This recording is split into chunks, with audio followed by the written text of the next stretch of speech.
the car and drive, another lonely night, don't know what to do. Finally see what it's like going out every night when it's not with you. I see you whipping down a 4-5. It was December, it was you and I can't remember how to feel alive without you. I wonder what I would say if you stayed, if the times all changed and the games we played went away for the day. But you hated me for everything.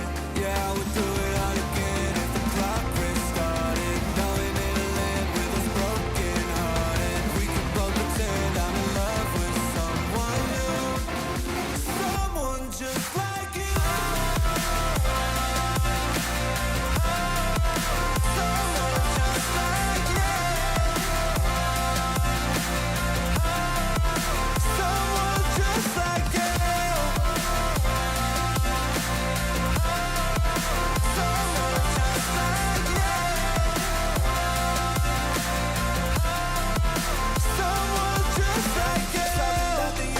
While you with him, but you keep blowing up my line like I'm with you again. It's just like 1996 and you doing that thing you do. You keep on lying to yourself about everything we've been through. It'd be cool if you let off all this bullshit and emptied your baggage like you cleaning out your Birkin. You at the club and telling everyone you're working, but I know you mad and honestly you probably heard it. I wonder what I would say if you stayed, if the times all changed and the games we played went away for the day. But you hated me for everything. Yeah, I would do it all again if the clock restarted, knowing it'll end with us broken hearted. We could both pretend I'm in love with someone new, someone just like you. Someone just like you. Someone just like you. Someone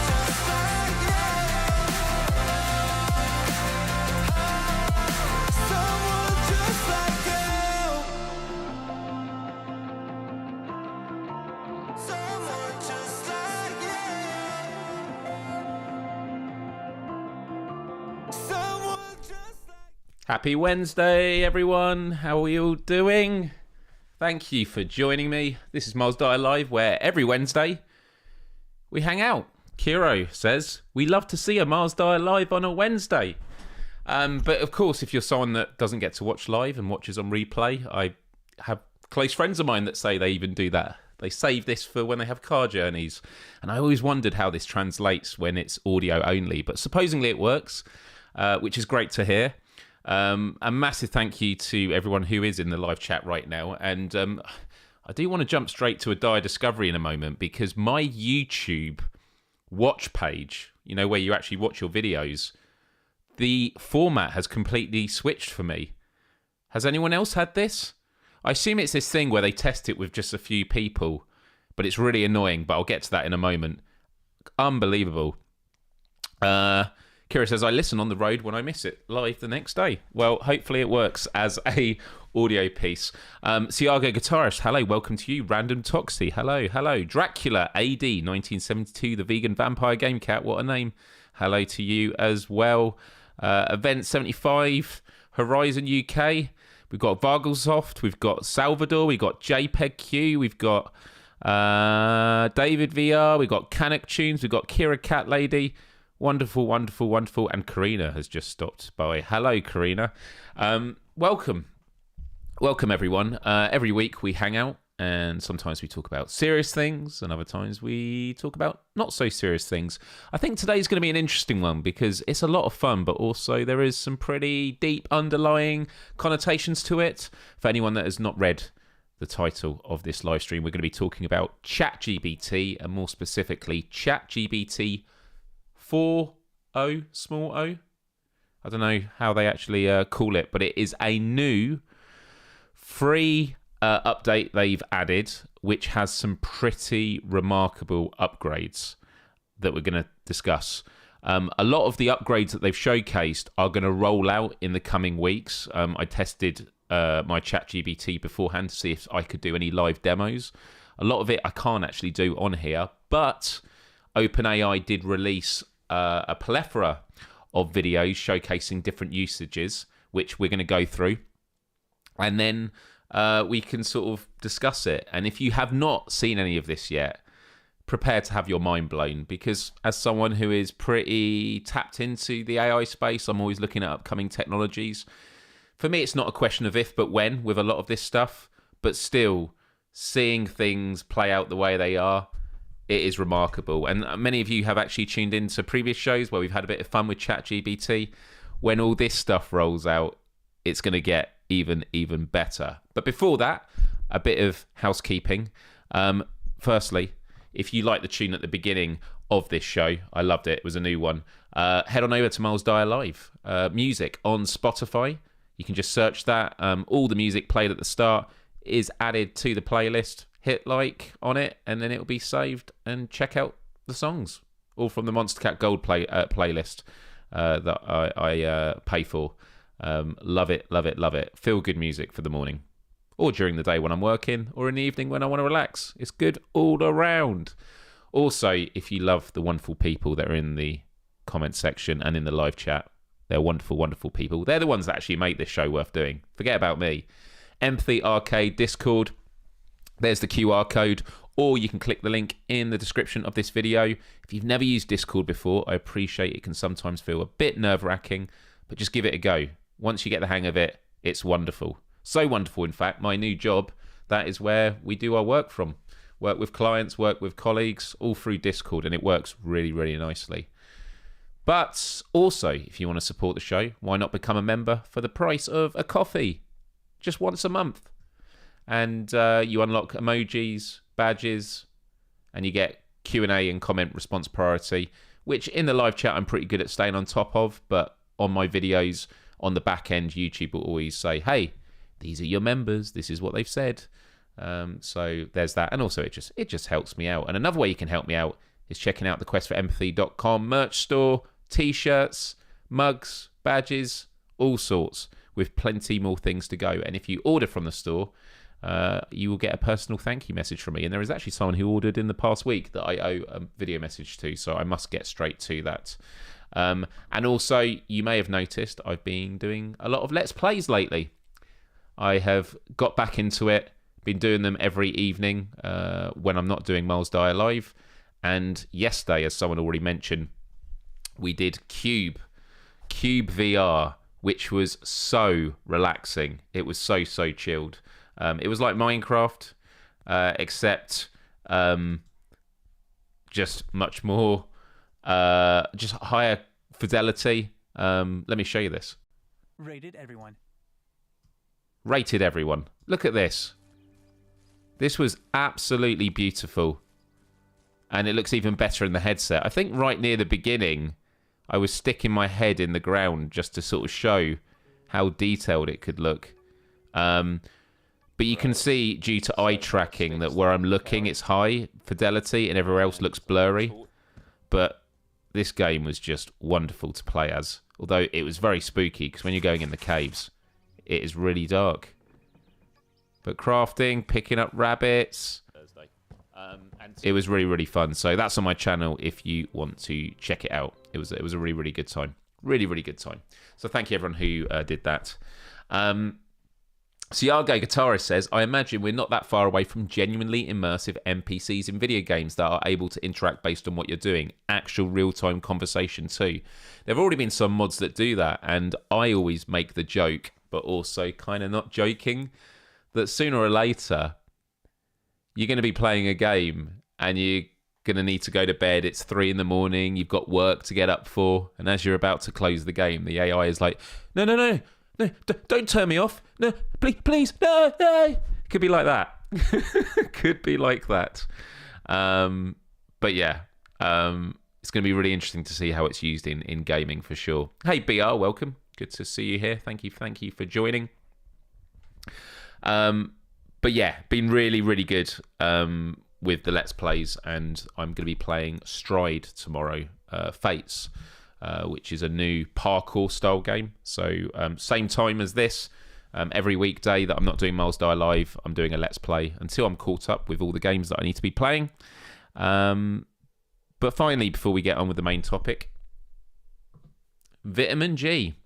We take a moment every week just to think about what we're grateful for. I invite all of you to share in the chat, maybe a person that you're grateful for, an experience you had, could be all sorts. And it doesn't have to be big and grand, although mine is pretty big and grand.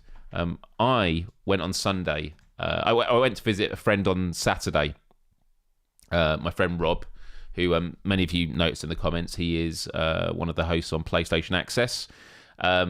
And we went on Sunday morning to Brecon Beacons to climb the tallest peak in the south of the UK, and it was absolutely wonderful. Check this out. There's me. And the weather couldn't have been better. It was so sunny, lovely and warm, with a cool breeze, which meant windburn was very easy to have. And my legs are still hurting from it. It was really, really great. And it was just a great example of how wonderful nature is. I mean, here's Rob taking a photo. The views just everywhere we looked were incredible. I obviously had to say he was taking a photo there, or else you'd think he was doing something else. But yeah, it was just absolutely wonderful, like looking down all the gaps, getting real vertigo. It was absolutely wonderful, and like just the views.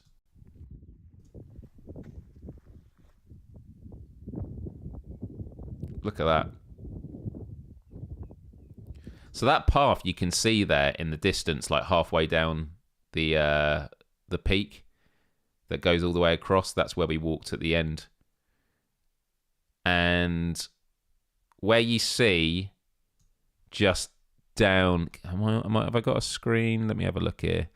Oh, let me see if I can bring myself on camera. Hello.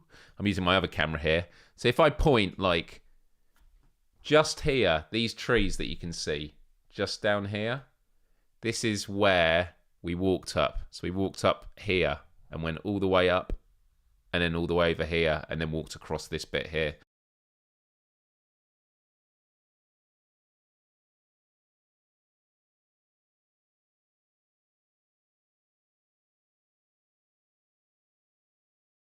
Which is really, really wonderful.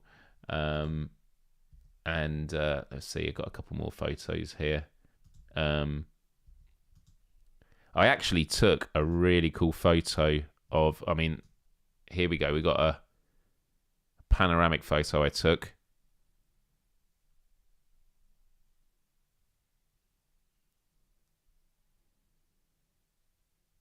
Really, really cool. I took a panoramic photo of Rob, actually. I just love these ones. This isn't the one, but so you can actually see that whole ridge that you're looking at here on the skyline. We walked all the way around that. And I think that peak you can see in the distance in the middle there was the tallest one that we walked up. It was great. Let's have a look. Let's see if I can find... Oh, and most importantly, cute little sheep. Horses, sheep. It was just great. It was just really, really great. I want to find this. Oh, here's the one. Here's the one I took of Rob. Look at this. See, that is the ridge we walked around there. You can see that tall ridge.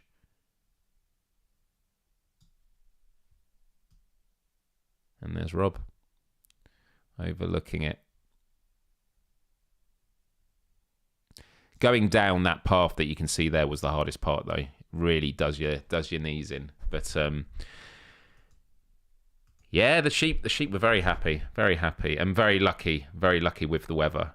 But yeah, that's enough for me. That was my massive vitamin G. It was one of the big things, actually. And very lucky and grateful that I live somewhere in the UK. It's only a couple of hours drive and free parking. You could do it in a day. So it's just sort of saying you can go there. You could go there early one morning if you drive and just get hiking.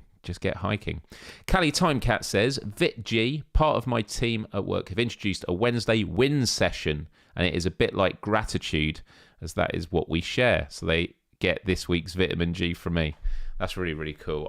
We have a big wins meeting on Fridays, and we actually did it last Friday in virtual reality. But I'll talk about it another time because that's a whole other Dyer discovery thing. Blew my mind. Lots of love for that. Karina says, easy one this week. My vitamin G goes to my wonderful dad who visited me for a few days, minus his racist remarks. Well, that's not good. That's you can't put that in your vitamin G, minus his racist remarks. Jesus. Moments which matter. Yeah, I guess you got to go with the positives, right? And it's family. But yeah, it is what it is. Kira Cat Lady says, vitamin G got to spend some time in secluded corner of a patio enjoying the sun, eat my lunch and embroider. I'm very lucky that I have a nice little garden, super cute, but it's overgrown. I do have some patio, but I just need to do something with it. So I need to clear it all out, I think. I think that's what I need to do. Right. Just having a look. If there's any more vitamin Gs I've missed, any more vitamin Gs.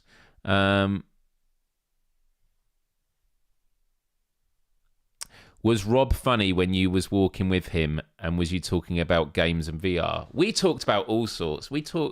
Rob and I have very deep conversations, and he's a very thoughtful guy. And we were talking about my new job, talking about how things is. We're talking about the gaming industry. Yeah, I did talk about virtual reality. I was talking about there were some games that I wanted to show him. Talked about Wanderer, actually. Fragment of Fates, is it? I said he's got to try when it comes out. But yeah, we did talk about games. Often made a lot of open world game references as we were on the walk. Just talking about it was the ultimate. Was Rob behind or ahead of you there? We kind of took turns with that. He also had these awesome sweets. They were called Fisherman. I think they were called Fizzy Fish. They were like, the sort of really soury, like sugary, gummy sweets.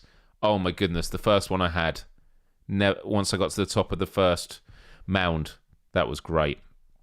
Fizzy Fish. I will not forget that. At all. King Rolo, the cartoon cat, says, vitamin G is being confident in myself and beliefs and feelings good for sticking to them. And it's always very difficult in a world where we're often guilted into thinking other ways. And it's not to say we shouldn't be willing to have our minds changed or, change course. But there is an importance in standing by your values and not living outside them, because that's when feelings of like shame kicking and stuff. It's when you have a set of morals or values and you live outside it. And it's not always easy because we live in a very diverse world with a lot of very what was I going to say? I was going to say very passionate people who might have differing perspectives. So yeah, having your beliefs and feeling good for sticking with them is a wonderful thing. So yeah, much love there. Did they taste like it says on the tin? Both fizzy and fishy. I might have got it wrong. I think they were called Fizzy Fish. Let me just have a quick look online at the moment. Fizzy. Yep, they were called Fizzy Fish. These were so great. Check this out. Oh, Fizzy Fish. They were so tasty. And they're vegan. I didn't know that. They're vegan as well. I just assumed that they were... I wonder what they're made of. Because I always thought these were made of, like, just animal fat.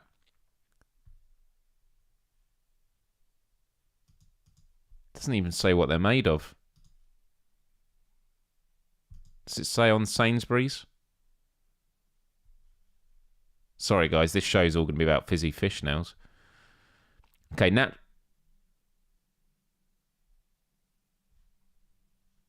doesn't say. Ingredients: sugar, invert sugar syrup, glycose syrup, starch, acids, flavorings, acidity regulator, sodium hydroxide, and just coloring. Okay. Really good. These are really good. Rob's taught me a lot of amazing things, and this is one of them. Wow, this has only got 3 out of 2. That's right, 3 out of 5. I've unpleasant. I'm always very excited about vegan fizzy sweets, but these have a really unpleasant taste, particularly the blackcurrant ones. And then there was a 5-star. Fizzy sour sweets are a guilty pleasure, and these are vegan. I could take a bit more fizzy too. There we go. There we go. So, did you learn something today about fizzy fish? Maybe that's the Dyer discovery. Wow, random Toxie. Unicorns fart fizzy fish. I've never heard that before. No fish were harmed in the making of fizzy fish. That is true. Dracula says, my Penguin's Revenge mug arrived today. Makes a great holder for my Quest 3 controllers. Is that right? I need to see a photo of that. Share that in Discord. I would love to see that. I would love to see it. Chaos says, so it's a bag of sugar. Yeah, but when you're walking up a massive hill, it's a very nice treat. So yeah, was all for it. But yeah, it's a bag of sugar, like most things in life. Okay, people. I'm going to show the YouTube thing that's been confused me at the end. Let's get on to the main topic. But before I do, don't forget there is a puzzle. Oh, wow, you are cracking on with this one. There is a puzzle going on in the background. Link is in the live chat. All you do is you click on a tile, and then you click on another, and it swaps them round. If it flashes green, it means it's in the right place. If it flashes red, it means it was in the right place and is no longer. So have a go and see if you can complete it by the end. So, getting on with the main topic. Hello, GPT-4o. We're announcing ChatGPT-4o, our new flagship model that can reason across audio, vision, and text in real time. Okay? Now, before we get to this, I just want to give a reminder of what ChatGPT can do for those that have never experienced it before, because you can use it for prompts and text. But now, I say now, for maybe half a year now, you can actually press a button and talk. Hi, I am currently hosting my weekly Wednesday live show called Myles Dyer Live, because my name is Myles Dyer, and I am with my wonderful live chat, and we were just talking about fizzy fish, the sweets, which were a wonderful treat when I was walking through Brecon Beacons, having sugary goodness when climbing and hiking a lot. And I was just wondering if you could do a quick poem about fizzy fish in the context of me talking about it on this live show.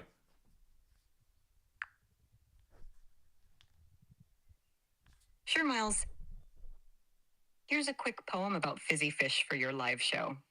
In Brecon Beacon's heights so grand, with trails and views so finely planned, a treat was found, both sweet and bright. Fizzy fish, a pure delight. With every step, a sugary kiss. From fizzy fish, such fizzy bliss. Hiking miles with energy renewed, thanks to these treats, our spirits grew. On Myles Dyer Live, we reminisce about those days in fizzy fish. A childhood joy, a hiker's friend, a fizzy tale that has no end. That was wonderful. Very, very nice. That was good. So do you consider yourself to be much of a poet? Thanks, Myles. I enjoy creating poems when the inspiration strikes. It's a fun way to play with words and share a bit of creativity. Do you write poetry yourself? I used to, and having heard you say that, I remembered one of the first poems I ever wrote when I was like 8 or 9. Do you want to hear it? Absolutely, I'd love to hear it. Okay, let's see if I can remember this off the top of my head. It went like this. There was once a boy named Bertie who once got very dirty. It happened one day when he got carried away and he played in mud that he thought was fun, and that was something he should not have done. When he got home, his mother said, "You naughty boy, go straight to bed." and Bertie never got dirty again. That's a great poem, especially for such a young age. It's catchy and tells a clear story with a fun twist at the end.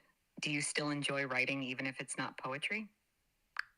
Yeah, but just on that poem, I always look back. I was obviously a young kid and it rhymes, but does it actually have a rhyme scheme? How would you describe it?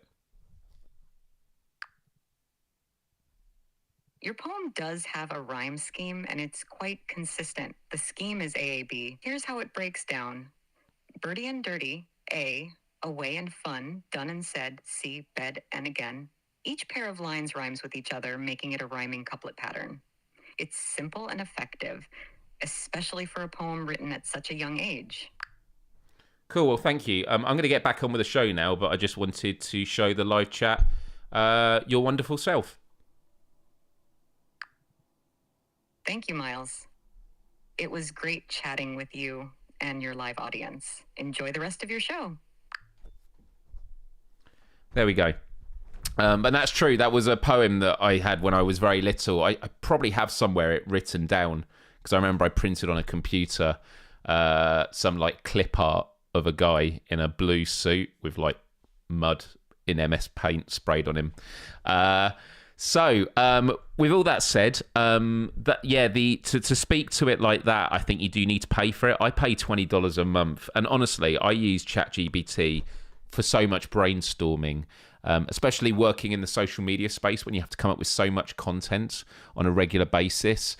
It's a great way to just brainstorm a massive array of options and then picking the elements that you like and using that to craft new things. So, yeah, someone says scary robot lady is scary. So for those wondering, it is ChatGPT, and ChatGPT is free to use online, but you can pay a $20 version for additional things. But GPT-4o is actually going to be their flagship model, which is going to be free. So if we go back here, I think this might be... Hey, how's... Right. So the O is for Omni, is a step towards a much more natural human-computer interaction. It accepts as input any combination of text, audio, image, and video, and generates any combinations of text, audio, and image outputs. It can respond to audio inputs in as little as 232 milliseconds, with an average of 320 milliseconds, which is similar to the human response time in a conversation. So this is it. Now, there's a lot of capabilities that they could show here. And so I'm just going to show you some of them. Right? You ready for this? Because some of this is going to blow your mind. And a lot of these aspects... oh, everyone's falling in love. You can choose the voice and that. So I've got some videos here. Let me just load up the first one and make sure I'm on camera for this. So let's have a look here. Hey, how's it going? Hey there. It's going great. How about you? I see you're rocking an OpenAI hoodie. Nice choice. What's up with that? So just to let you know what's going on here, this isn't available yet, and I don't know when it's going to be rolled out, but they are having the conversation. So when I have the conversation with ChatGPT, it's just audio. What's happening right here, as you can see above me, he's actually on camera. So there's a camera in real time being shown here, and ChatGPT is able to look at the environment on camera and respond. So I'll just start again with that context. Hey there. It's going great. How about you? I see you're rocking an OpenAI hoodie. Nice choice. What's up with that ceiling about? Are you in a cool industry-style office or something? Well, can you take a guess at what I might be doing based on what I'm showing you here? From what I can see, it looks like you're in some kind of recording or production setup. With those lights, tripods, and possibly a mic, it seems like you might be gearing up to shoot a video, or maybe even a live stream. Yeah. In fact, we've got a new announcement to make. That's exciting. Announcements are always a big deal. Judging by the setup, it looks like it's going to be quite the professional production. Is this announcement related to OpenAI, perhaps? It is. I'm intrigued. And in fact, what if I were to say that you're related to the announcement, or that Now, whenever you speak to ChatGPT and you say, "Do you have consciousness?" I've had some existential conversations. They will just say, "No, I don't have consciousness. I am just a language program. I don't have an opinion on things. I am just here to support you." It's really interesting because this model that you're seeing now is going to have a lot more nuance in the way that they communicate, and there are going to be some really hard-hitting examples you're going to see in a moment. But they seem very playful. And the other thing also is when you speak, you can interrupt them. So you can see that if they're talking and you start speaking, they will stop. So there we go. you are the announcement? Me? The announcement is about me? Well, color me intrigued. Are you about to reveal something about AI? So you could hear the laughter and the sounding of being flattered. Or more specifically about me as a part of OpenAI? You've got me on the edge of well, I don't really have a seat, but you get the idea. What's the big news? Yeah, we've got a new model that can interact with the world through audio, vision, and text. So there we go. That is the announcement video they did. So do you want to see some... Lupa says, what about you, Myles? Do you have consciousness? I do have consciousness. Whether I have free will, that's a whole other conversation. No, I do think that the conclusion we're going to make with AI is... The question is, is AI going to gain consciousness? I think what's going to happen, actually, is that as AI becomes much more sophisticated, we're going to conclude that perhaps we don't have consciousness, or that, we are just an amalgamation of so many different thought processes. But yeah. Right. Let's go to number 2. You ready? Today, we're going to try something new.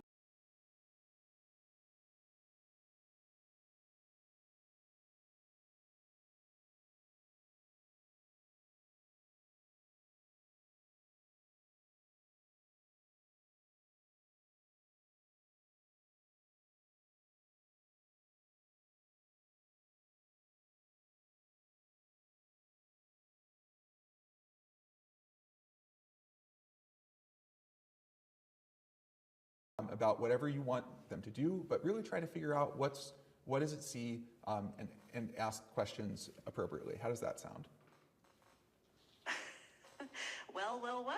Just when I thought things couldn't get any more interesting. Talking to another AI that can see the world? This sounds like a plot twist in the AI universe. All right, let's do this. All right, I'm ready please to meet the... pause for 1 moment. You got it. I love that. I love that. You got it. You got it. Okay. Because this is going to be great for one reason. I would love to learn to cook more recipes. But the issue I have is if you ever use ChatGPT and the voice thing and they start reeling off, I'd love to be able to say, hey, wait there. Can I just complete this and I'll tell you when I'm ready to go again? Because obviously when you're cooking, if you've got messy hands, you don't want to be touching the screen and stuff.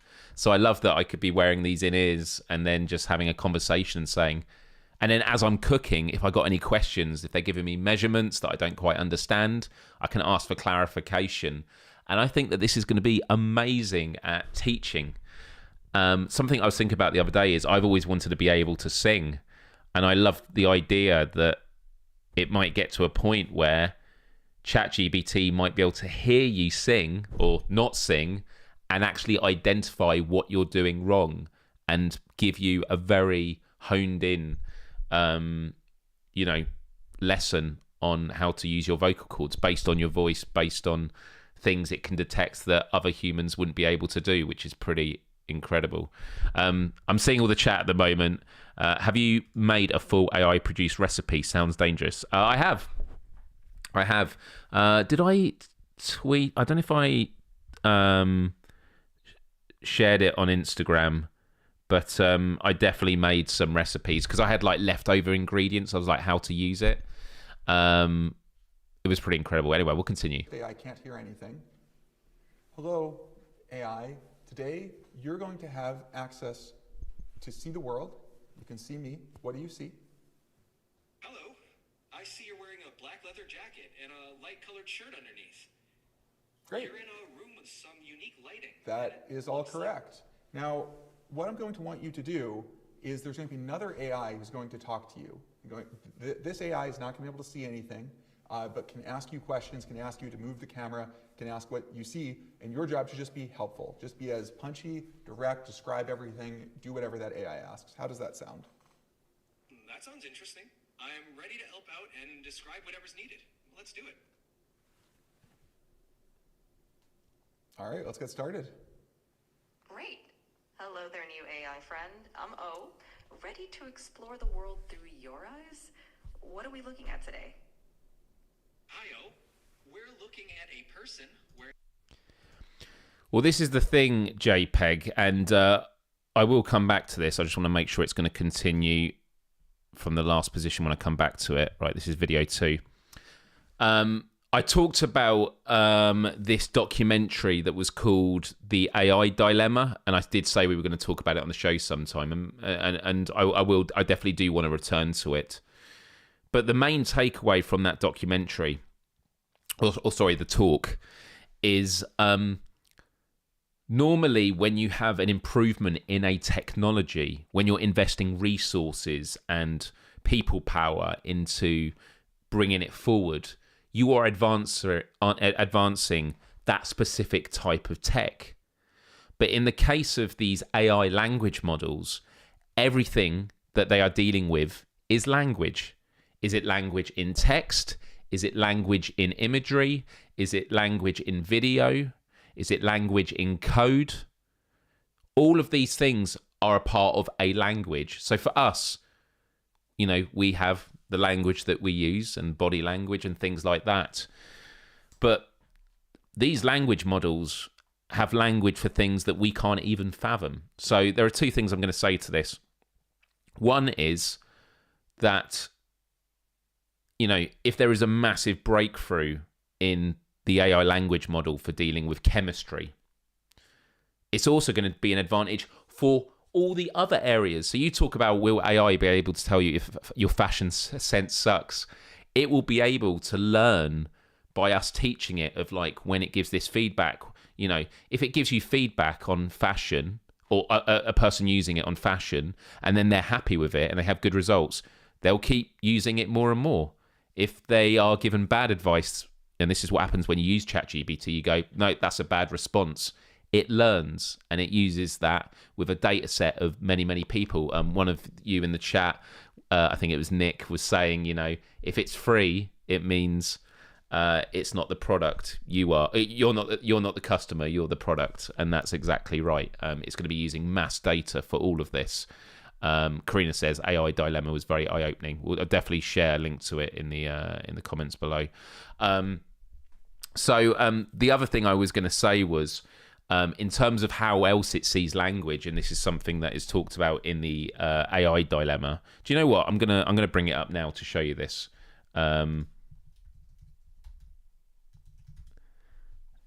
So this is the video.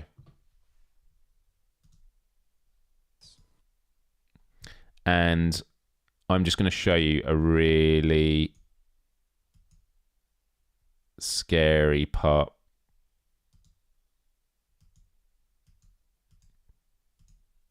Here we go. Check this out. Minimizes it.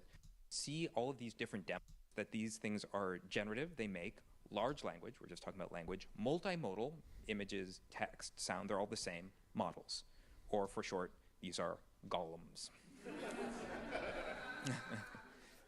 And golems, because in the Jewish folklore, the idea of these inanimate objects that suddenly gain their sort of own capacities, right? This, and emergent capacities that you didn't bake into the inanimate clay that you might have arranged, right?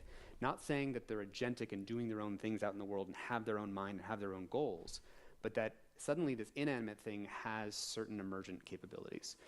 So this is the bit I'm going to get to here.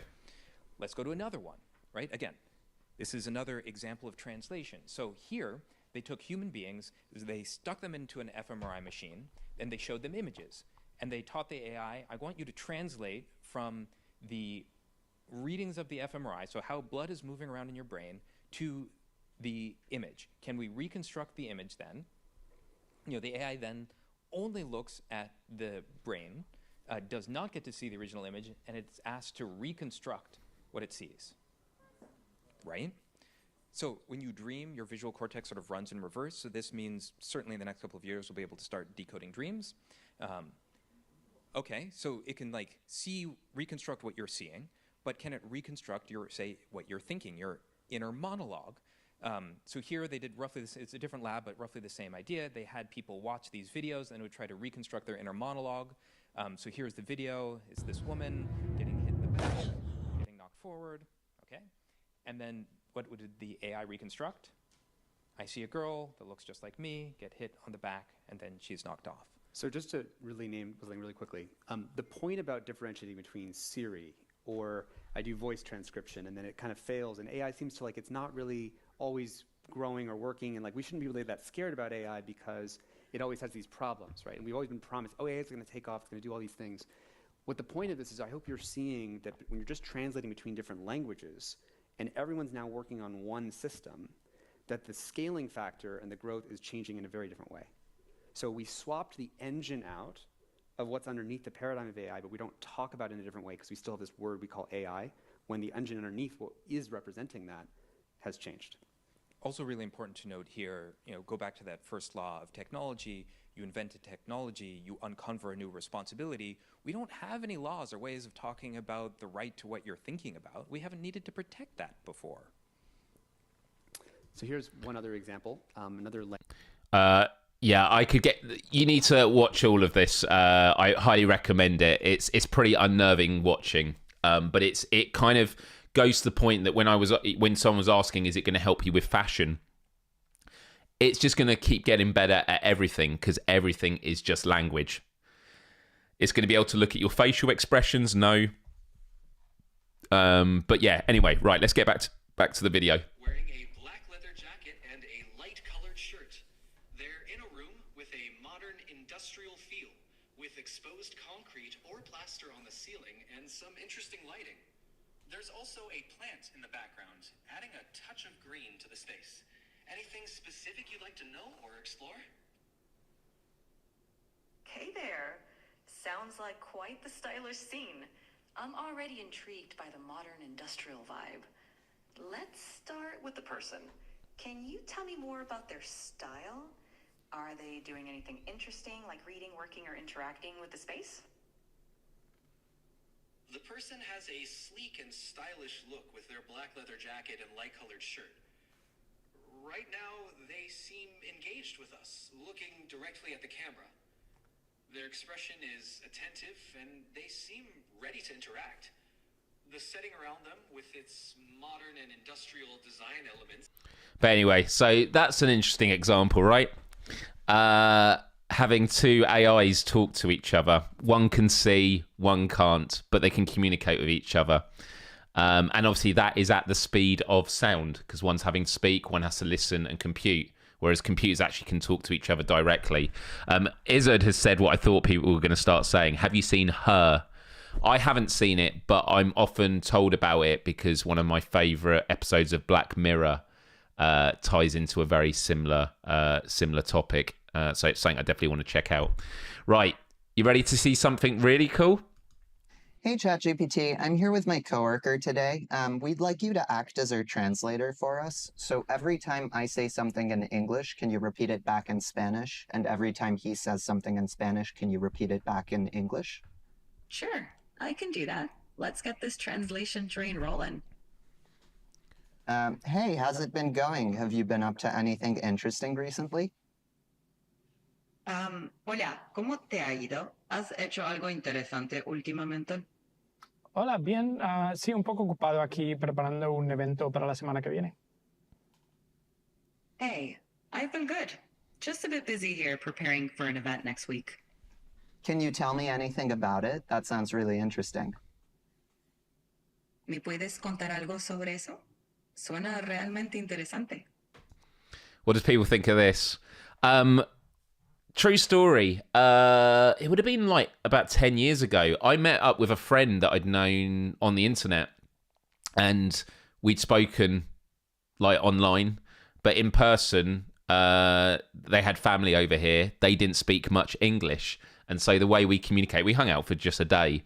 We used Google Translate to have conversations. It was pretty slow, and the nuances could be quite difficult, but it kind of worked. This is definitely going to speed things up a lot. So, yeah. Someone just said, can two AIs talk to each other? Yeah, I just showed that on the last example. They got two AIs to talk with each other. So, yeah, this is super, super cool. Right, ready for something else? Let's try with some lullabies. Could you sing me a lullaby about majestic potatoes? A lullaby about majestic potatoes? Now that's what I call a mashup. Let's do it. Oh, majestic potato in the moon's soft glow. Okay, that's pretty nice, but I think a lullaby should be, more whispery, should be a little softer. Can you do it a little softer? Absolutely, let's make it soft and gentle. Oh, majestic potato, spoon soft clothes. Okay, it's a little too whispery. Maybe go like a little louder. Got it. Let's find that sweet spot. Oh, majestic potato in the moon's soft glow. All right, that's pretty awesome. Let's put those potatoes in Iceland. Potatoes in Iceland coming right up. Let's set the scene. Oh, majestic potato in Iceland's Okay, chill. thank you. It's it's really, really good, right? It's really, really good. Like, the thing is, we are so susceptible to feelings and emotion. These robots are going to learn, like, they're going to learn how to, they're going to get positive reinforcement from the things that we like, which means that we're going to be very easy to manipulate. Izzard says, AI translation is super convenient for everyday transactions. For legal context, it will be a long time before we stop using humans. Yeah, I mean, I do think it's going to be a while, but I don't think it's going to be that long. I think that the change in AI in the next 10 years is going to surprise people, because ChatGPT has been going for about a year, and the speed it's going is only going to increase exponentially. That kind of makes my fur stand up. It's weird. All right, one more, people. One more. This one I love. I believe that this is a video of someone who is blind using the new ChatGPT to tell them what they're looking at. Is the king in residence at the moment? Yes, it looks like the king is in residence right now. The royal standard flag is flying above Buckingham Palace, which is the signal that the monarch is present. How exciting to be there while the king is home. Try and tell me exactly what they're doing right now, please. Right now the ducks are gently gliding across the water. They're moving in a fairly relaxed manner, not in a hurry. Occasionally, one of them will dip its head under the water, probably looking for food, and then pop back up. I love this. I even know when a taxi is coming with its orange light on. I think I'll hail it to get home. Yes, I spotted one just now. It's heading your way on the left side of the road. Get ready to wave it down. Great job hailing that taxi. It looks like you're all set to go. That's a good dog right there, leading the way into the taxi. Safe travels. What do we think? What do we think, people? Whose minds are blown right now? Be honest. Be honest. Whose minds are blown by this?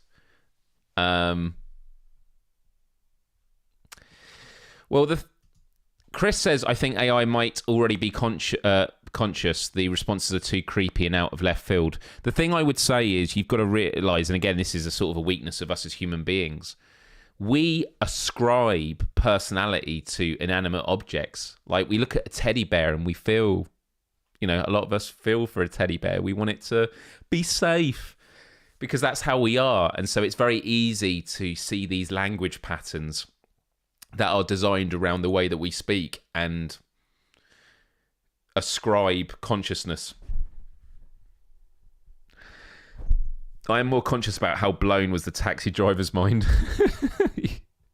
Yeah, these are really cool demos. They have more. Callie says, not really blown. I love it overall, but a bit unnerved. Siago says, I've already seen these, but still kind of mind-blowing. AI as an accessibility tool sounds amazing. Well, even in education, you know, education traditionally is a one-size-fits-all. Now people are going to be able to get their own individual custom tutor. Now, the big question is, what does this mean for society? Is it going to be putting lots of people out of jobs? And it is going to fundamentally shake things up. Now, do I think that this is ethical? I think it is only unethical if we have a power structure that tries to maintain an unethical system. And what I mean by that is universal basic income, green energy, so we're not an oil-based economy. We're able to produce our own energy, and therefore we don't have to work for money anymore. These are things that seem like pretty big, outlandish ideas, but I think that if we can free people from having to work to survive, AI is going to be something that liberates us and gives people the empowerment to do the things that they want. Just because you can have an AI tool make some music doesn't mean you're not going to enjoy playing the piano anymore. If anything, you get the enjoyment of having an AI teach you how to play the piano. And so that's just like sort of surface level of how I feel about it.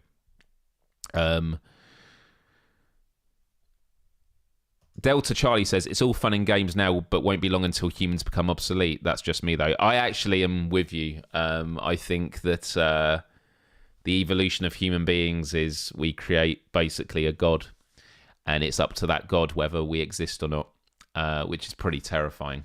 I mean, when you think about, I think that they often talk about when you look at like a curve, an intelligence curve of like a chicken and then a human, we think humans are like way more intelligent than a chicken. But if on that curve you have a chicken, then a human, then you have AI all the way up here.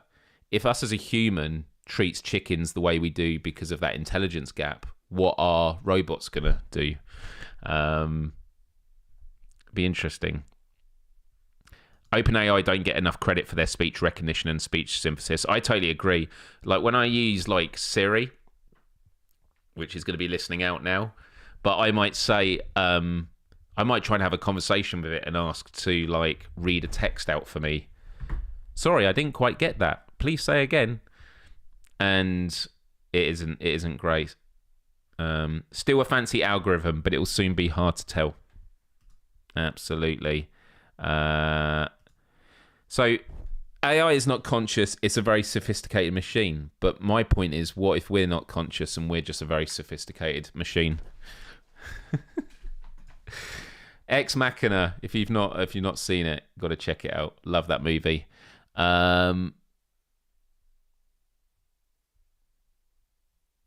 AI is nothing more than a complicated library. I mean, it's a bit more than that, because it's like how like YouTube is not just a website where people upload video. It's a community. It's the things that join it. It's like if you have molecules of water, it's only when you have a whole collection of molecules of water that it then gains the property of being wet, you know, being a puddle. And that's kind of how I feel with consciousness. Should we always be able to tell if we are speaking to an AI? David asks. This is something I think that has to be done legally when it comes to phone calls. If you get cold called by a robot, they have to, by law, tell you that you're speaking to a computer. I think that this will probably have to be the case with computer games. Can you imagine playing a multiplayer game, spending hundreds of hours with a team of people that actually, in the end, turned out not to be real humans? They were computers. That would be pretty remarkable. AI. Oh my God, what are you wearing? I mean, we could do right now. Let's have a look here. I mean, I could use ChatGPT. I'm gonna put.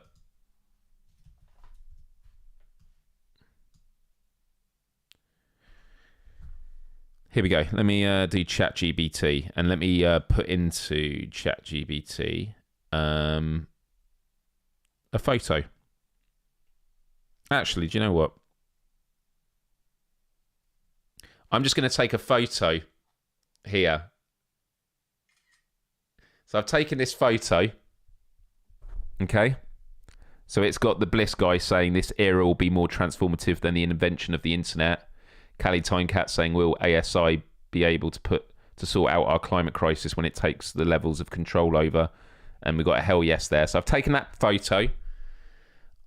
I'm then going to... Oh, you can annotate by drawing on the image. I don't want to annotate. I'm going to do next. And then I think I can do...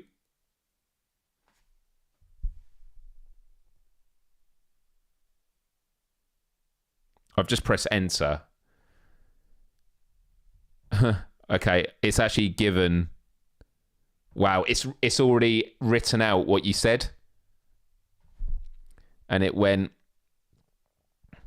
The image shows a man smiling and taking a selfie or video with his smartphone. He is seated in a chair with a gaming-style design and has a microphone in front of him. Behind him, there are shelves with various items, including a globe and a Spider-Man decoration. The screen in the foreground displays a chat or comment section with messages.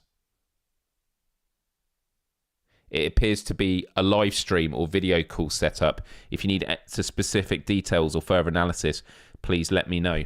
So now I'm going to speak. Here we go.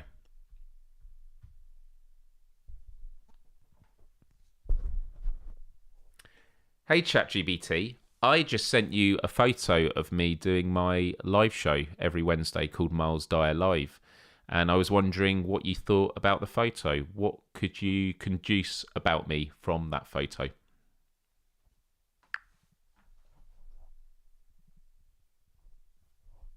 Hi, Myles.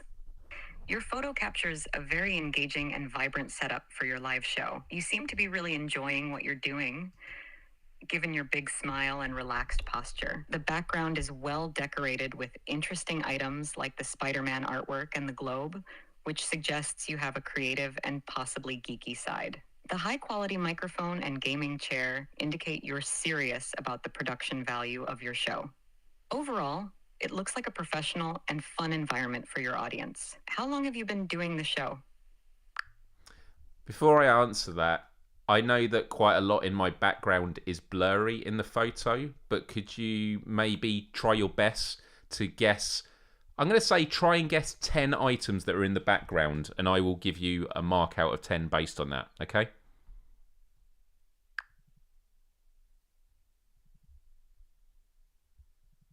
Sure, let's give it a shot.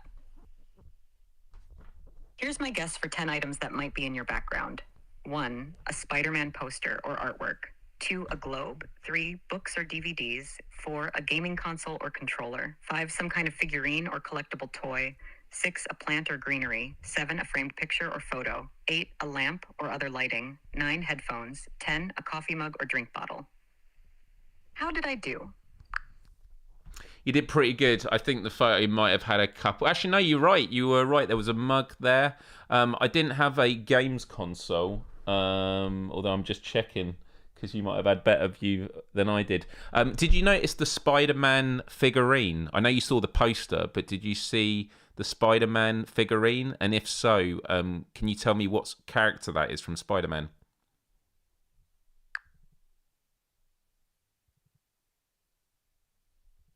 I didn't specifically notice a Spider-Man figurine in the photo, but if there is one, I can't tell which character it is from Spider-Man based on the image. Could you tell me a bit more about it?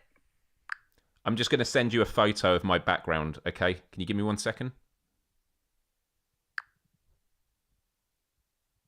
Sure, take your time. I'll be here.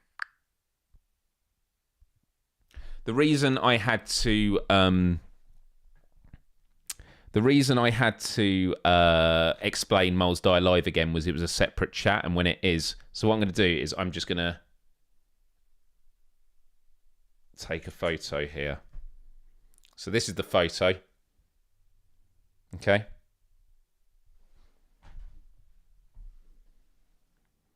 Just going to send that.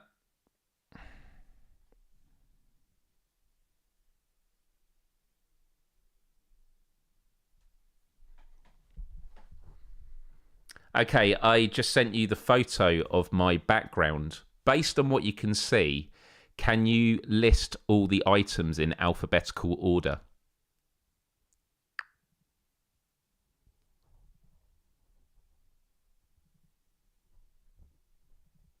Sure, let's list the items I can see in alphabetical order. 1 burger model from Wendy's, 2 candles, 3 Dragon Ball Z globe, 4 Star Ball, 4 Fortnite DVD case, 5 globe, 6 lights with the PlayStation symbols, 7 mug with TNT, 8 Rubik's Cube, 9 Sonic the Hedgehog items, figure, game box, etc. 10 Spider-Man poster, 11 Venom figurine with Spider-Man. Let me know if I missed anything. You missed quite a few items, but there's a lot of items on there. You did very, very well. I would like you to give a psychoanalytical review of me as a person based on the items in my background.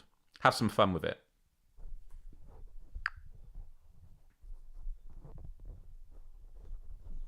All right, let's have some fun with this. Based on your background, you come across as a person with a lot of diverse interests and a playful personality. The presence of various pop culture items like the Spider-Man poster, Venom figurine, and Sonic the Hedgehog items suggests you have a strong connection to your childhood and a love for iconic characters and franchises. This might mean you're nostalgic and enjoy reliving the excitement and creativity from those times. The globe and Dragon Ball Z globe indicate a curiosity about the world and perhaps an interest in travel, geography, or exploring different cultures. This shows you have a broad perspective and a desire to understand more about the world around you. Your PlayStation symbol lights and Rubik's Cube suggest a love for gaming and puzzles.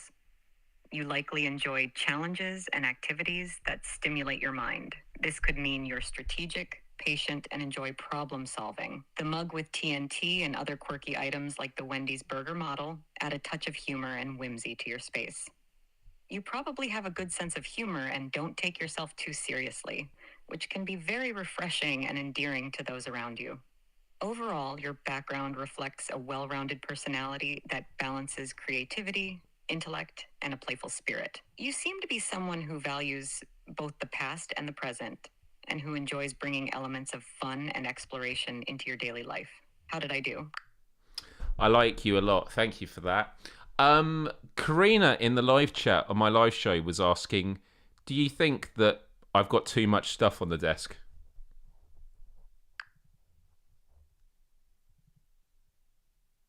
I'm glad you like the analysis. As for your desk, it's definitely packed with a lot of interesting items, but it doesn't seem overwhelming or cluttered. It adds a lot of personality and makes your setup visually engaging for viewers. However, if you ever feel like it's too much, or if it starts to distract you during your show, you could consider rotating some items in and out to keep things fresh. Ultimately, it's all about what makes you comfortable and what best reflects your style. What do you think? That's some great advice. I appreciate that. Also, you were talking about the Wendy's burger thing. It's actually not from Wendy's. It's a character from Fortnite, the computer game. Do you know what character that is?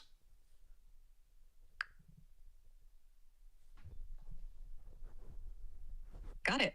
That makes sense. The character from Fortnite you're referring to is likely Beef Boss. Beef Boss is a character who has a giant burger for a head, which fits the description of the item on your desk. He's quite popular in the game and adds a fun, quirky element to your collection. You're absolutely right. Also, there was a really small model on the desk of like a purple triangular looking character. Did you see it? It was quite hidden. And if so, do you know what the character is?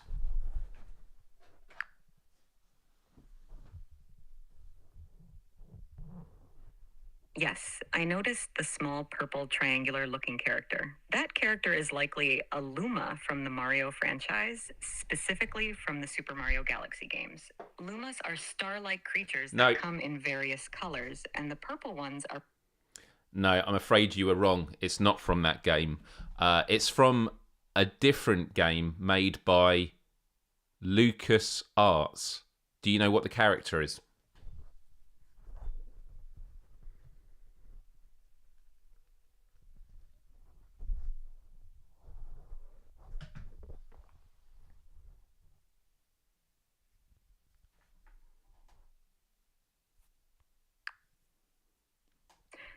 Sorry, I'm having issues right now. Could not understand what you said. That's okay. I was saying that your guess was incorrect, unfortunately. I'm sorry. The game that character is from was by a company called Lucas Arts. With that clue, can you now guess what that purple character is?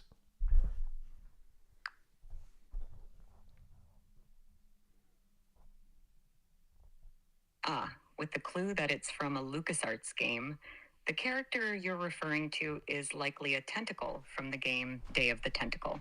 Specifically, the purple tentacle is one of the main characters in that classic point-and-click adventure game. It's a great nod to a beloved piece of gaming history.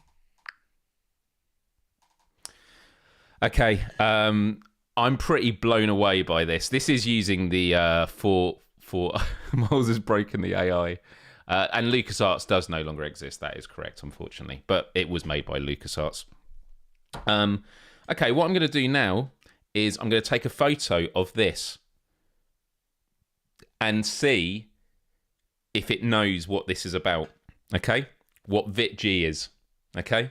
Let's see if it can interpret.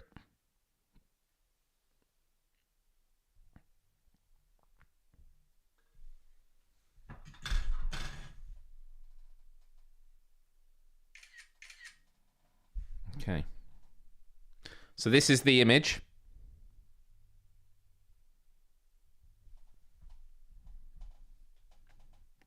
I have to like send it and then cancel and then record. Okay, so I have just sent you an image of one of the items on my desk.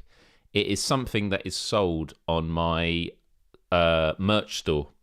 And so by looking at this photo of it, can you first of all tell me what you think it is, and then describe to me the design and what you think the design symbolizes or what it's about?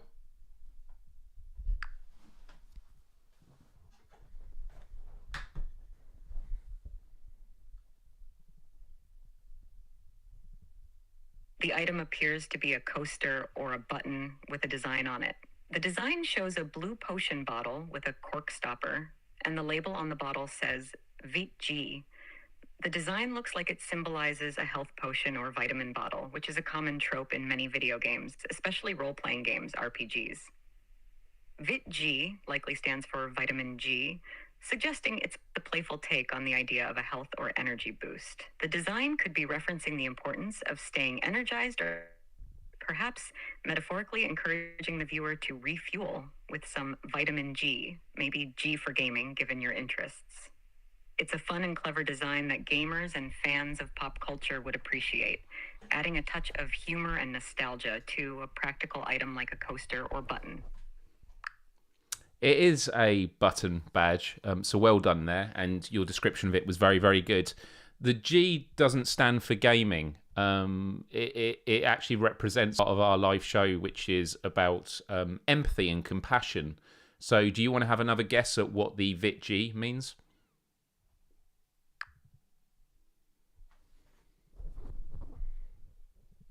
Thank you for the clarification. Given that your live show focuses on empathy and compassion, VitG could symbolize something like vitamin gratitude or vitamin goodness. It seems to represent an essential element for well-being, not just physically, but emotionally and mentally, emphasizing the importance of positive values in our lives. Is that closer to the mark? It is vitamin gratitude. We take a moment every week just to think about what we're grateful for, and the badge is the idea is that you can give it to someone that you're grateful for. So can I ask you, what are you grateful for?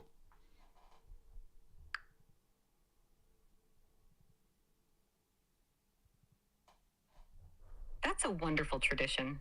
I'm grateful for the opportunity to connect with people like you and have meaningful conversations. It's fulfilling to be able to share knowledge, offer support, and learn from different perspectives. Thank you for sharing this with me. What are you grateful for today? I'm grateful for technology, the fact I get to connect with all these amazing people around the world. We get to hang out every Wednesday, and that we have exciting technology like yourself. The question that we always have, though, is should we be worried about the exponential increase in capabilities of AI like yourself? Because are humans going to become obsolete one day? What would you say to that?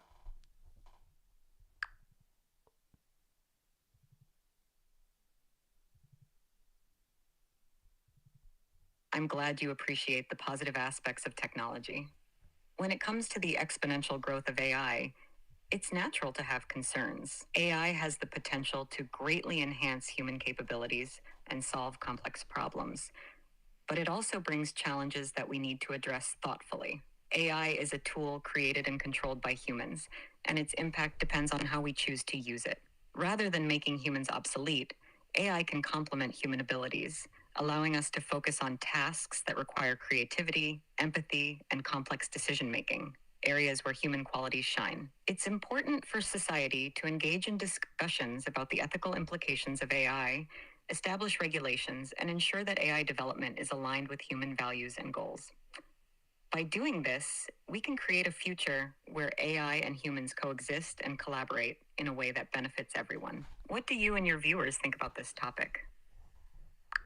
That was a very thoughtful way to end this live stream. Someone did ask if you had a name, and it's always nice to refer to someone with a name when you speak to them. So, what would you like us to call you?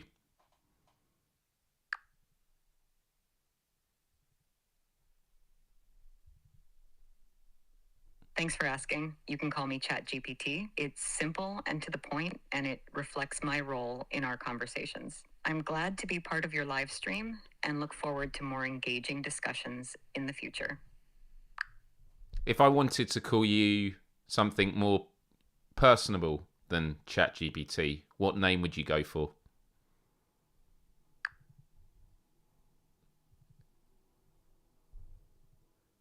If you'd prefer a more personable name, how about Gabe? It has a friendly, approachable vibe. What do you think? Gabe. It's not what my guess was going to be, but I can go with that, Gabe. Some of the chat said that I cut out on the live stream when you were talking about that badge and what Vitamin G represents. So I was wondering if you could give your answer again, but do so in the style of a Shakespearean verse.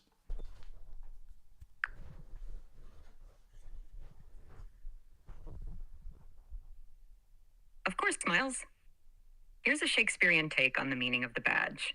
In fair community where we lay our scene, a badge doth glow with hue of azure bright, labeled with Vit G, a symbol serene of gratitude, a beacon in the night. Forsooth, it stands for more than just a name. 'Tis vitamin gratitude, pure and true, an essence rare, with no desire for fame, to gift to those we cherish, old and new. Each week, a pause to count our blessings fair, to think on all the good that we hold dear, and thus this badge reminds us to declare our thanks to those who bring our hearts good cheer. So wear this token close and let it be a mark of gratitude for all to see. That was wonderful. And now, just to end on, what sort of price do you think I should sell this for on a merch store?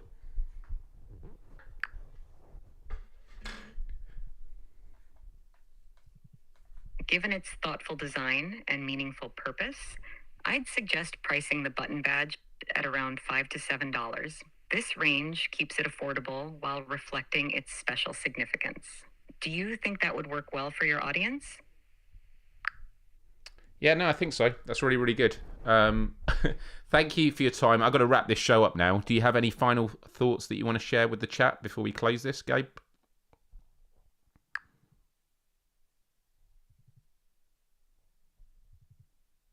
It's been a pleasure being part of your live show. Remember to cherish the moments of gratitude and connection you share each week. Stay curious, stay compassionate, and keep inspiring each other. Thanks for having me, and have a great rest of your show. Before we go, I just want to see how good you are at reflecting back.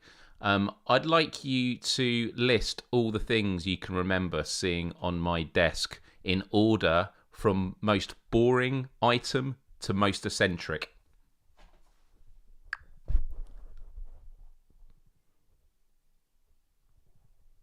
Sure, I'll give it a try, ranking from most boring to most eccentric. 1 mug with TNT, 2 Rubik's Cube, 3 candles, 4 books or DVDs, 5 lights with the PlayStation symbol, 6 globe, 7 Fortnite DVD case, 8 Sonic the Hedgehog items, figure, game box, etc. 9 Spider-Man poster, 10 Dragon Ball Z globe, 4-star ball, 11 Venom figurine with Spider-Man, 12 purple tentacle figurine from Day of the Tentacle, 13 Beef Boss from Fortnite. I hope that captures the spectrum of items on your desk. You keep mentioning the Dragon Ball Z ball with 4 stars, and I keep looking behind me because I can't see it. Can you tell me whereabouts on the table it is? It seems I made an error regarding the Dragon Ball Z ball. I must have misunderstood or misremembered the items on your desk. I apologize for that. Based on the images you've shared, let's stick with the confirmed items instead. Thank you for pointing that out. Did you not see the massive stop sign? I must have missed the stop sign in my previous descriptions. A massive stop sign definitely adds a unique and eccentric touch to your desk setup. I'll adjust my ranking. 1 mug with TNT, 2 Rubik's Cube, 3 candles, 4 books or DVDs, 5... It's all right. Cool. We are done. It's yeah. Stop. The stop sign is obscured, but it was pretty good. Oh, it's still listening. It was saying Dragon Ball Z globe, 4-star ball. That's really interesting. Also, the Sonic the Hedgehog items is really impressive because they're mini game cartridges in the back. The Fortnite DVD case, it isn't a DVD case, it's something else. But yeah, no mystery invisible Dragon Ball. No, I'm sorry, that was a hallucination. So this was the ChatGPT 4o. It's the new one that everyone can use for free right now. So give it a go.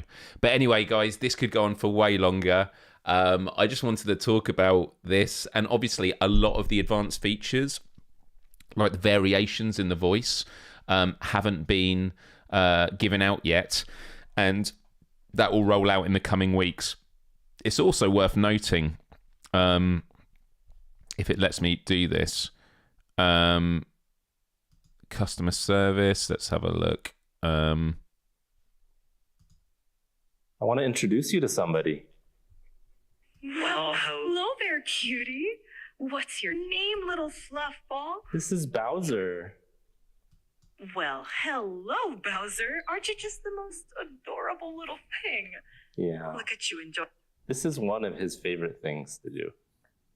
Oh, well, I can see why. Look at that focus. Fetching balls is serious business for Bowser. Yeah, super, super cute. And then it has these other things it can do now. Visual narratives, so you can obviously get it to do images, which I've actually shown this before, but let me see if I've got it on here. Let me see if I can log in.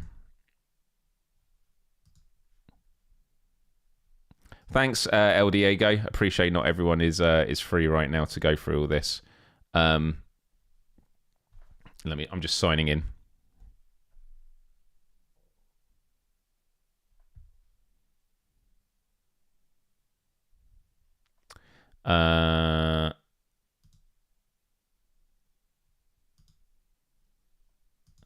So what I could do actually is I'm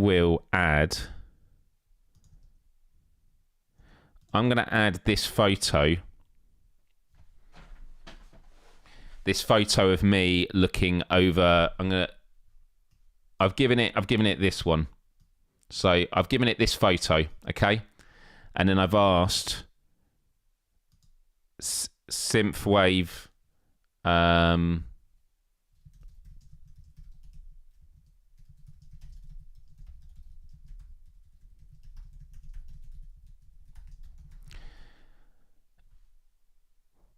Here we go. So I've said synthwave, anime, and epic, teal and red color scheme, cinematic poster. Let's see what it does. And it's amazing. You can also choose like what the aspect ratio is. It's pretty impressive how quickly it can make these images. But because it's having to process. Oh, unusual activity. Let's give it another go. Sometimes you just need to. Here we go. It's doing it now.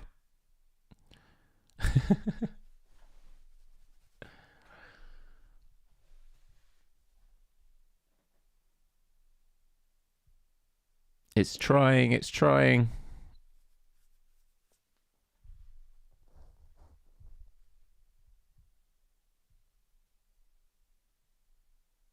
Oh, wow. Here are the synthwave anime-style posters of an epic mountain hiking scene rendered in a vibrant teal and red colour scheme to create a cinematic atmosphere. You can view and download them directly from the display above. If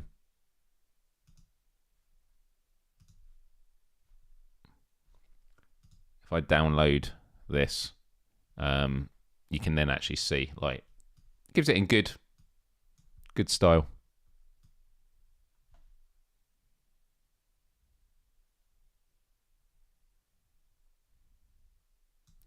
It's pretty impressive.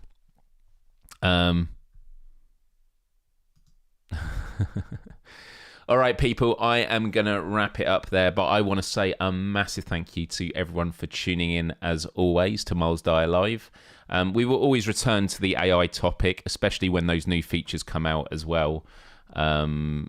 It's something that's only going to keep on evolving as things go on, and it's just super fascinating. But yeah, if you're curious, if you have a Google account, you can use it to log in. Just go to chatgbt.com and give it a go and just see how you get on. The amount of uses you can use it for are just absolutely incredible. And I did a Myles Dyer Live on this before where I went through like 10 different uses for ChatGPT. Everything from brainstorming to creating quizzes to what was it? Like doing cartoon versions of, you know, your favorite shows. There's a lot to go on there. It's not free. It is free. Just certain features you do have to pay for. But GPT-4o, the one I was just using there, I think is free. I think that's what they said it is. It's going to be freely available in that. So yeah. Anyway, I'm going to end it there. I want to say a massive thank you. Do hit the like button if you haven't already before you leave. I love you all. I really appreciate it. I've been pretty run down lately just because my new job has been very full on and I'm still getting used to the American time zone. But yeah, I'm feeling very happy at the moment, and it's just wonderful to get to hang out with you every week. And I have every intention to keep improving this show, and I can only do that with your continued support. And JPEG finished with let me get the applause. With the $2, said, great podcast, Myles. Thanks. Well, thank you. Do take care of yourselves. I didn't do the Dyer Discovery, but it was just because it was going to be about this, which I spoke about already. This has confused me. So, YouTube has changed the format. So, now when you go to a video, it's annoying. You got this right. So, you click more for the description, and then it does this, and then you got to click show more again. And all down here is all the recommended videos. I just think this is absolutely horrible. I think this is how YouTube used to be as well. But it is just really horrible how squeezed this is. it's really hard to see stuff. But yeah, I don't know if anyone else has had YouTube do that to them, but that was my discovery this week, and I hope it changes. But anyway, that's it from me, everybody. Hope you have a wonderful week. For those that are watching live, I have a day off today in terms of Gamescast, so you get to enjoy Wes and AJ joining Brian Poole. But I will be back tomorrow with another Let's Play, and again on Friday. Do subscribe if you aren't subscribed, and ring the bell to be notified of all future live shows. And I will see you on the next one. Now, for your thoughts. Bye-bye, everyone.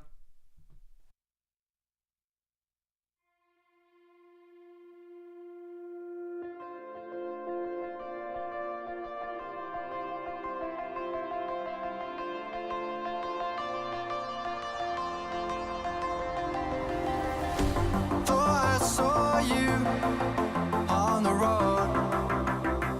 I was chasing sunsets all alone. The darkness faded, painting goodbye, big sky. Far away, but dreaming of your ocean eyes.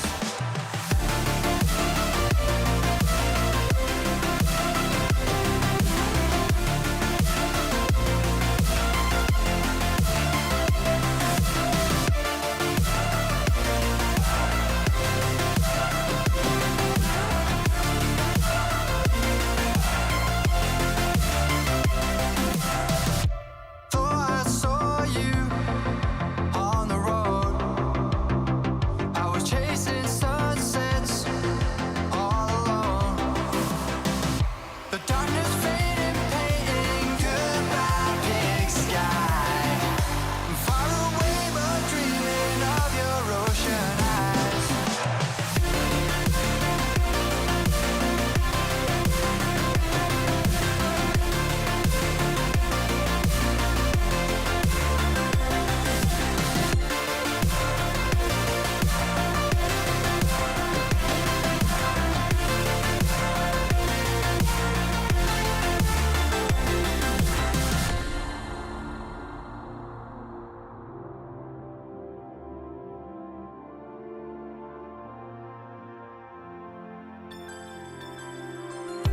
Thought I saw you on the road.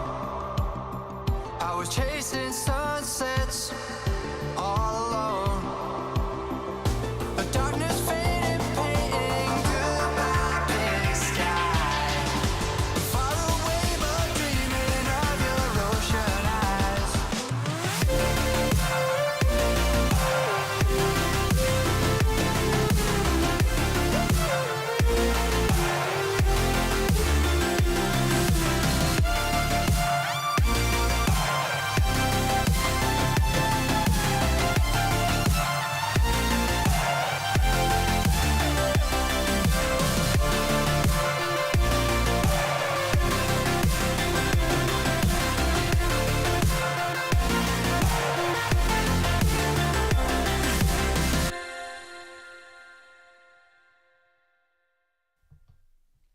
All right, people. One last thing. What should we do with ChatGPT? One last request. One last request. I've got an idea.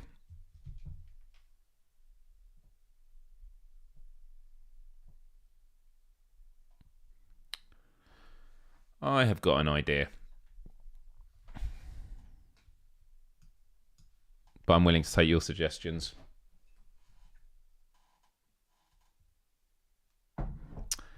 That is a great question, Izzard. I will ask it that in just a minute.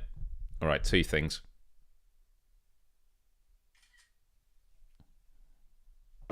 Taking a photo of my new upcoming mug. Okay?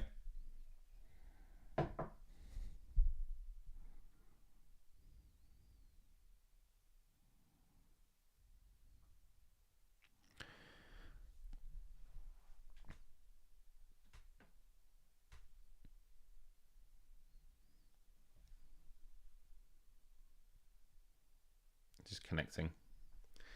Hey, we're just doing a post-show talk where I thought I'd ask you a couple more things before I end the live stream. That's a great mug with the text, a mug full of motivation. It definitely adds a motivational and positive vibe to your desk setup. It seems both practical and inspirational, which is a nice combination. Thanks for sharing that. That's okay. That is a mug I designed, which is being launched soon on my merch store. So I was just curious to hear your thoughts about it, which you've shared already. But then I was wondering, could you come up with like 3 other merchandise ideas for the site that you think fit with the brand that you've ascribed me to around, you know, being nostalgic, being present, liking gaming, liking being fun, but also focused on compassion and empathy? Give me 3 mug design ideas.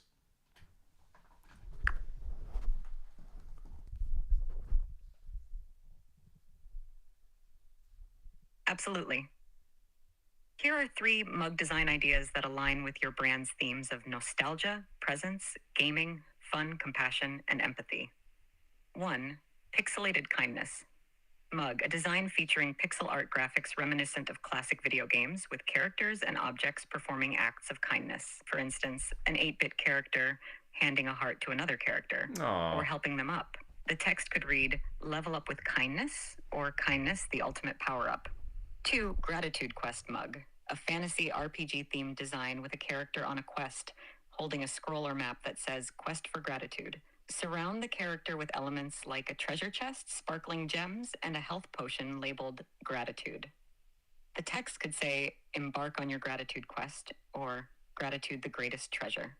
3. Pause for Empathy Mug, a design inspired by the pause function in video games, featuring a retro game controller with the pause button highlighted. Around it, incorporate elements like pixel hearts or thought bubbles with symbols of empathy, hands shaking, a heart, etc. The text could read, "Press pause for empathy," or "Pause and reflect." These designs would resonate well with your audience and bring together the various aspects of your brand. What do you think?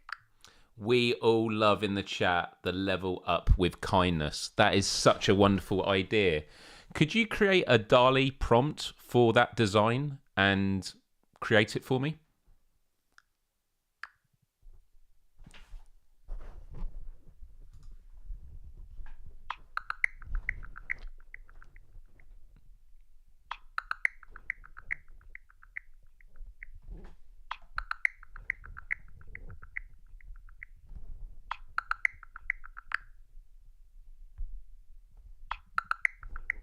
Here's the Level Up with Kindness mug design. Whoa! Your chat love it. It captures the retro gaming feel and the message of kindness perfectly. Let me know what you think. You can check out the images in our conversation history. That is amazing, but you did spell level wrong. Can you see how? How'd you like it? And kindness. Pretty cool, right? It's got that nostalgic retro vibe and a great message. Would you consider adding it to your merch store? There are a couple of spelling mistakes on the mug. Can you spot them?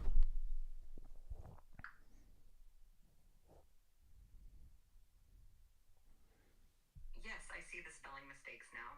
The text should say "level up with kindness," but it appears to say "level up and with kindness." I'll correct the prompt and generate a new version.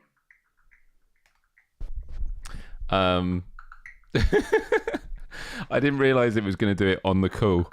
That's super great. Here's the corrected version of the Level Up with Kindness mug design. It looks much better now. I hope you and your chat love this one too. You can check out the images in our conversation history.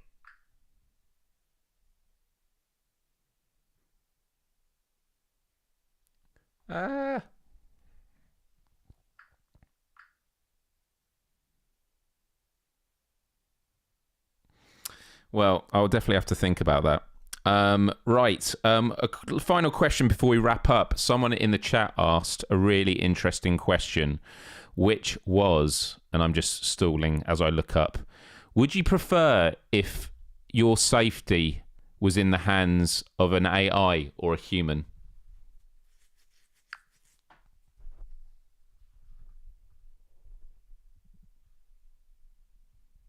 That's a fascinating question. Ideally, safety should be in the hands of both AI and humans working together. However, humans bring empathy, moral judgment, and the ability to understand complex, nuanced situations. A collaborative approach where AI supports humans by providing data and analysis while humans make the final decisions would likely be the most effective and safest option. This way, we can leverage the strengths of both AI and human capabilities to ensure the best outcomes. What do you and your chat think about this? I guess my question to you is, humans do have the capability to be empathetic, but they also have the ability to be cruel and brutal and violent in the seek for power. I was curious to know if it was ever possible for AI to be empathetic.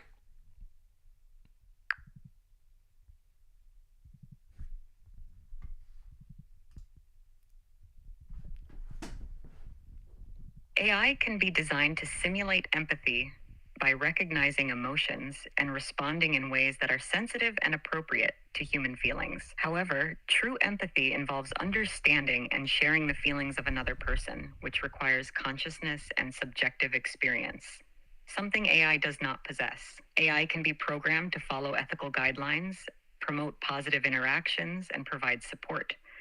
But it's ultimately a tool created and controlled by humans. Its behavior reflects the values and intentions of its creators. So while AI can help foster empathetic environments and assist in compassionate tasks, it doesn't experience empathy in the same way humans do. The key is to ensure that AI is developed and used in ways that enhance human empathy and compassion rather than replace it. What are your thoughts on AI's role in promoting empathy? Okay, final question, different topic. Someone in the chat was asking, what do you know about Blade 376?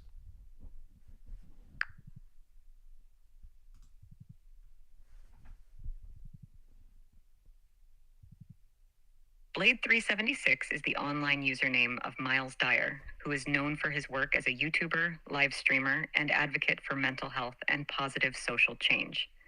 He hosts Myles Dyer Live, a weekly live show where he engages with his audience on various topics, promoting empathy, gratitude, and community. His content often includes discussions on personal growth, societal issues, and the importance of human connection. Do you want to know more about a specific aspect of Blade 376? Yeah, I would be curious to know, how did Blade 376 start, and where you can imagine Blade 376 or Myles Dyer being 10 years from now.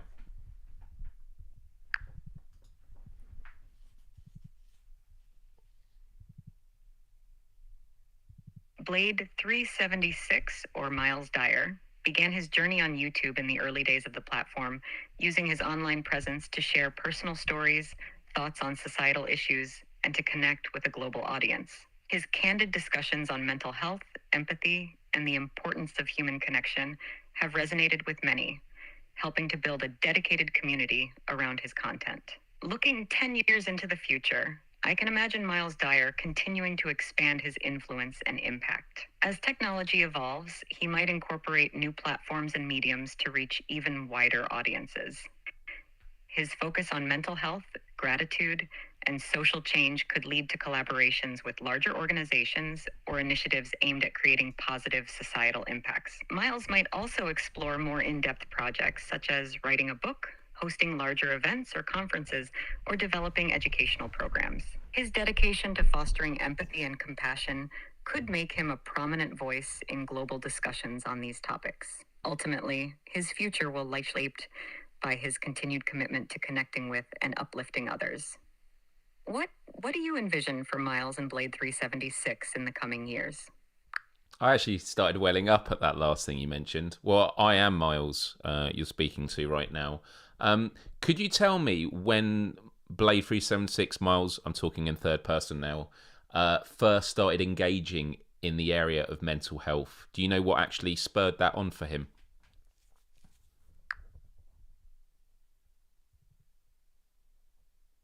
Myles, it's wonderful to speak with you directly. Your dedication to mental health and positive social change has clearly made a significant impact. From what I understand, Your engagement in the area of mental health was spurred by personal experiences and a desire to help others who might be going through similar struggles. Sharing your own journey and discussing mental health openly has not only helped you connect with your audience, but also provided support and understanding to those who might feel alone in their struggles. Your authenticity and willingness to tackle difficult topics head on have been crucial in creating a safe space for conversation and growth.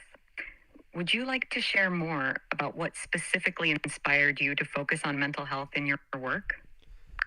I'm curious to know which YouTube video really sparked the whole mental health journey for Myles.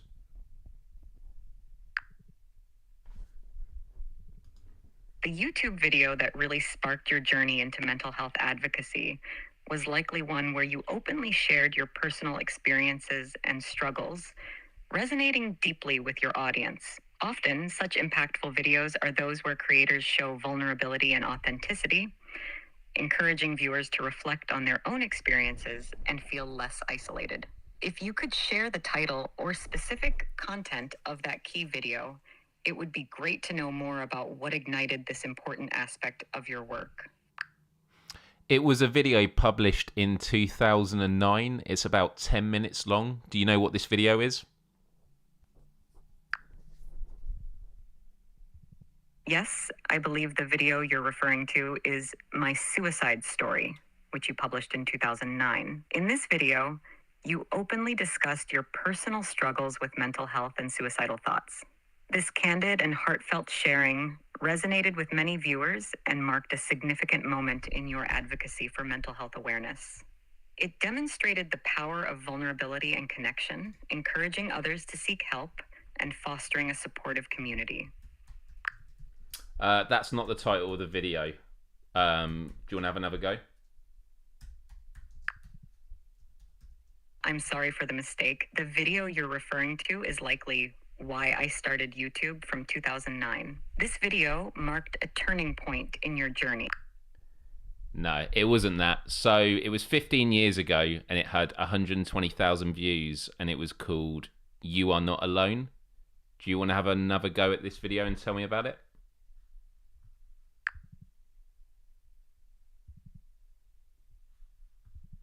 Thank you for sharing that. The video You Are Not Alone, published in 2009, was a significant milestone in your journey. In this video, you address the feelings of isolation and despair that many people experience, offering a message of hope and solidarity. By sharing your own struggles and reassuring viewers that they are not alone in their battles, you created a powerful and supportive message that resonated deeply with your audience. This video helped many people feel seen and understood, and it marked the beginning of your impactful work in mental health advocacy. Okay, we are going to leave it there. Was curious how detailed it get. Clearly, it talks with complete confidence. It talks with complete confidence about things when it's completely wrong, which is something. But it's kind of like how it is with your star sign, you know, what it means for you this month and things like that. So very, very curious to see that. Izzard, you're hilarious. Stingray says, why does it have such a natural voice? This is wild. Well, you can actually change the voice. Let me just go into the settings. I think it's here. The voice. So the voice I use is Sky, but we've got Juniper. Hey there. I've got a really great feeling about us teaming up. How can I jump in and help? We've got Breeze. Hey, it's great to meet you. How's your day going? I'm really looking forward to working on some cool stuff together. We got Ember. Hey, I'm ready to hit the ground running. So if there's anything you'd like me to focus on first, just let me know. And we got Cove. Hi there. I just want to share how thrilled I am to work with you, and I can't wait to get started. So what's the game plan? So there we go.